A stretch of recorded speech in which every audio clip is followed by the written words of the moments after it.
Hello guys, this is Aquamaniac and welcome to Aqua Design. So today, just like to talk about my dry start here. Obviously it's not dry anymore, but it was assembled as a dry start. I posted videos of the evolution of the project through times and up until the day of the flooding and a couple of weeks after then. So today I would just like to do kind of a reflection on the project. How did it go for me? How did I do it? And well, just explaining what was done during the dry start. So here's the scape. I call this scape Closer to the Sky. The name came eventually from the fact that the rocks actually do come out of water, so basically like touching the sky. Yes, it was planted as a dry start. This was planted back in July. The substrate I use here is Aquasoil Amazonia, and at the front just some white sand. The white sand area was not supposed to have any plants. The original design was not supposed for the plants to go there, but as you can see they are spreading and they're forming a carpet, and I kind of enjoy the look, so I'm gonna leave it.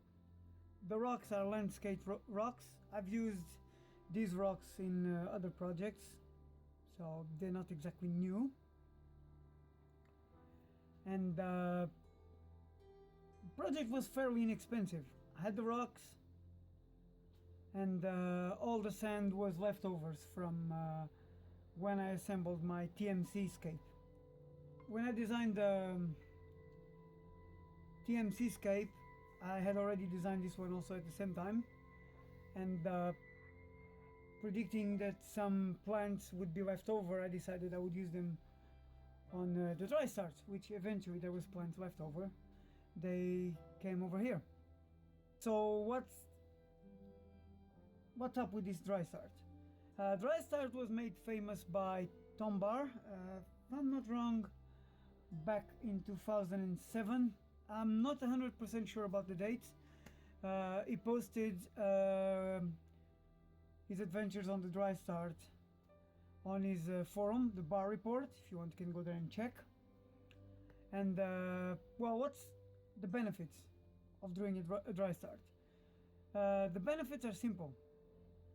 If you're planting a Iwagumi setup using HC or airgrass, these tend to be carpet plants, which means that's not enough.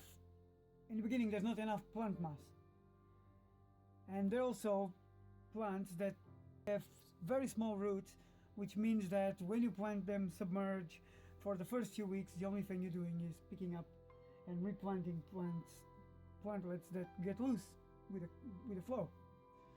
So the idea would be, by growing these plants immersed, as in out of water, you would use that time for, one, the roots to grow and the plant to establish.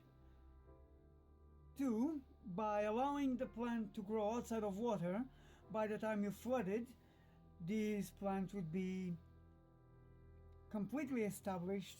So one, they wouldn't uproot, and two, like I said, you would avoid any algae issues that normally you have when you're starting a tank with a low plant mass. So this was basically Tom Barr's idea, and he was quite successful with it, and it kind of inspired a lot of people to do it also. So I've been saying I would do one for a long time, and eventually it became that time. It's very simple. After planted, I kept my substrate moist. I did not kept it completely full of water, yeah, just moist. As you can see, my substrate has two different heights, and I never planned to plant this in the beginning. So I poured some water on my substrate in a way that when this area started, when I started seeing water here, I stopped. Basically what that meant is that the soil had water enough, but the plants were not submerged at all. So that avoided me problems with fungus, mold, plants did not melt. And after that, I just covered the tank with some cling film, and that was it. I made sure for the first few week or so to spray my plants with water every day. As I noticed that the plants were starting to adapt to being immersed, I started doing it less and less. And also I was not opening up the cling film every day. Every now and then I would open it just to renew the air. Well, that's basically it. I did everyday misting in the beginning, and as time passed I did it less and less, every few days or so. And problems, the HC took quite well. It grew very well. The tenellus in the back, not really. Actually, I can fairly say that this plant actually almost didn't grow at all during the entire dry start, so it's clearly not a plant that likes this environment. It didn't die, but it didn't grow. The dwarf hairgrass mini, it didn't die and it didn't grow. That's for almost months and a half to almost 2 months, and after that then it started growing up. It took quite some time to adapt, and then it started growing up quite well. Surprisingly, the Alternantera Reneki mini, it did grow from the beginning quite well. Surprisingly, because it's a stem plant, so I was not expecting it to grow. It did grow quite from the beginning. It grew well. It was branching out and looking big. I did cut this plant yesterday, so it doesn't look that good because it started coming out of the water, so I kind of had to cut it. So plant wise, that's fairly it. About 2 months is what it took me for the plants to reach a point where I figured that I could flood the tank. But because I was going on holidays for 3 weeks, I kind of spread that time. I didn't want the tank working without me being here to monitor. And here is where it gets tricky. How are you gonna moist your plants if you're not here for 3 weeks? I made sure my substrate was moist enough, leaving the area where there was no plants with some water. And apart from that, for 3 weeks nothing was done. I came back, tank was very fine. I can say that on DHC there was some yellowing on some leaves, but by then I had decided flood it, and I flooded, and it grew fine. This is how it is. I think it's been flooded for a bit over a month, and it's been running with fish. The only thing when I flooded I had to be very careful is that I dosed huge amounts of CO2 on this tank in the beginning, and so I'm still dosing quite some. You can see there for the size of the tank. Fish are fine. Haven't lost any fish, so didn't really bother cutting it down. I did stop dosing it 24 hours a day. I kind of start cutting the hours slowly so I would see where the plant would be affected and where my drop checker would change color. I didn't have to cycle the tank. I did not put fish in it in the beginning, obviously, because I was dosing amounts of CO2, but cycling would not be a problem because as the dry start was undergoing, a bacterial colony is growing on the substrate, so I could have put fish from the start, apart from the obviously that you're dosing crazy amounts of CO2, so you can't do it. what else?